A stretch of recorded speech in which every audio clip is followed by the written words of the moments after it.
Soyons bénis au nom de Jésus. Ce matin, nous allons méditer dans 1 Samuel 13, à partir du verset 9 à 14. C'est un peu long, je vais résumer un peu. Ok, c'était au temps où Israël était en guerre avec les Philistins. Et avant d'aller en guerre, ils devaient faire une offrande à Dieu. Et ils étaient à Gilgal. Et le prophète, à l'époque, comme on appelle Saül, était le roi et Samuel était le prophète. Donc Dieu a donné des recommandations à son prophète Samuel pour qu'il aille faire des offrandes à Dieu, élever des offrandes à Dieu avant d'aller en guerre. Et le peuple devait attendre à Gilgal pendant des jours, 7 jours, pour que le prophète vienne et faire les offrandes. Et comme le prophète tardait à venir, les ennemis d'Israël, ils venaient. Ils n'étaient plus loin d'Israël. Donc le peuple, du coup, a eu peur. Et beaucoup ont relâché. D'autres sont rentrés en famille. Le prophète, le roi aussi, comme il s'est vu en danger, il a offert les holocaustes à Dieu. Pourtant, il n'était pas mandaté, ce n'est pas lui qui devait le faire. Il devait attendre le prophète. Dès qu'il a fini d'offrir, il a fini de faire le sacrifice, voilà le prophète. Et le prophète lui demande, mais qu'est-ce que tu viens de faire? Il dit, non, comme tu tardais. Et puis les ennemis ne sont pas loin. C'est pourquoi j'ai fait en même temps l'offrande à Dieu. Le prophète lui a dit, tu as désobéi à Dieu là. C'est fini. Ton royaume, tu as perdu le royaume.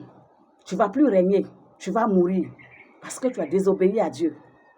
Vous voyez, le roi n'a pas attendu à ce que le prophète qui est mandaté pour cela vienne et poser l'action.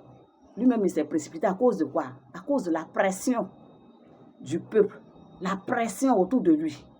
Ce matin, je veux parler à un enfant de Dieu. Toi à qui Dieu a donné des recommandations fermes. Toi à qui Dieu a donné des instructions fermes.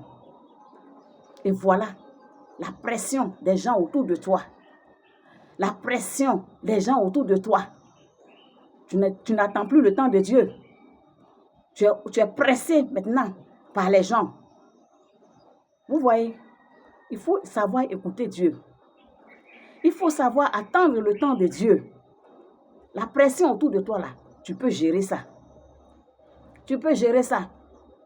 Si on te presse dans ta famille, dans ton lieu de travail, même dans le service qu'on fait dans le Seigneur, tu peux être responsable. Et être responsable des femmes, responsable des hommes. Même un pasteur, puis le peuple te presse. Mais qu'est-ce que le Seigneur t'a dit? Si ce que le Seigneur t'a dit est en conformité avec ce que le peuple te dit, tu prends. Mais si Dieu t'a donné des recommandations, et ce que le peuple te dit, ceux-là même qui sont autour de toi, qui te pressent, ce qu'il te dit, c'est contraire avec ce que Dieu te dit. Mais tu fais pour Dieu. Tu fais pour Dieu. Tu ne fais pas pour les hommes. Vaut mieux plaire à Dieu que de plaire aux hommes. Tu fais pour Dieu. Dans ta famille, depuis tu es là, on a donné des révélations, des prophéties que tu vas te marier, tu ne te maries pas. Et les gens mettent la pression autour de toi dans ta famille. Tu es devenue vieille. Pourquoi depuis tu ne te maries pas? Attends le temps de Dieu. Ne va pas te précipiter vers un homme, un envoyé du diable. Tu vas aller te marier, puis demain tu vas avoir chagrin dans ton foyer. Et ceux-là même qui te pressaient là, tu ne vas pas les voir dans ta souffrance là. Et ils se sont cherchés depuis. Et tu seras là en train de souffrir. Donc nous devons attendre le temps de Dieu.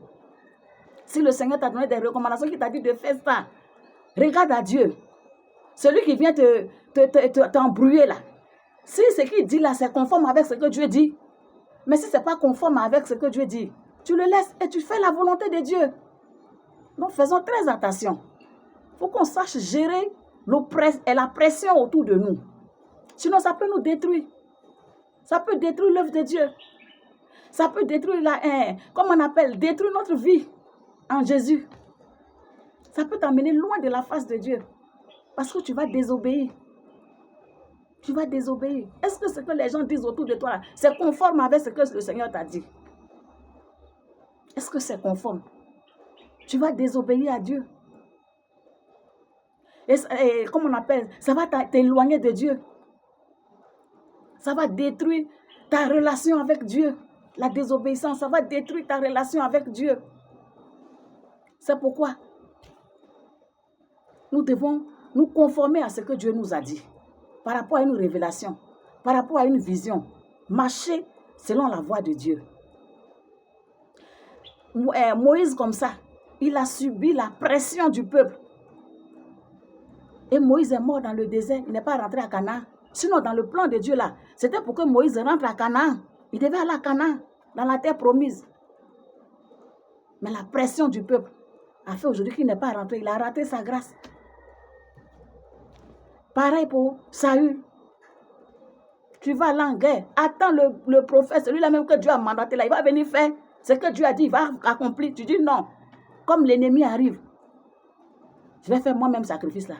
Et aujourd'hui, il a perdu la royauté. Donc c'est comme ça.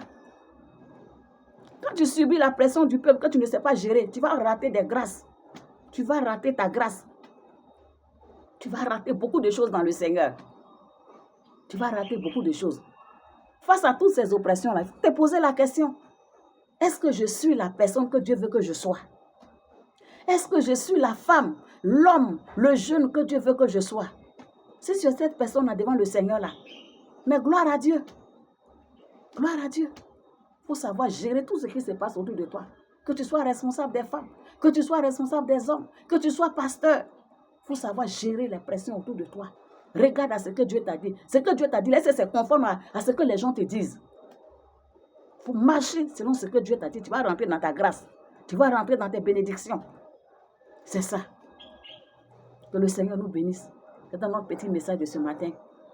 Écoutez la voix de Dieu. Soyez attentifs à ce que Dieu vous a dit.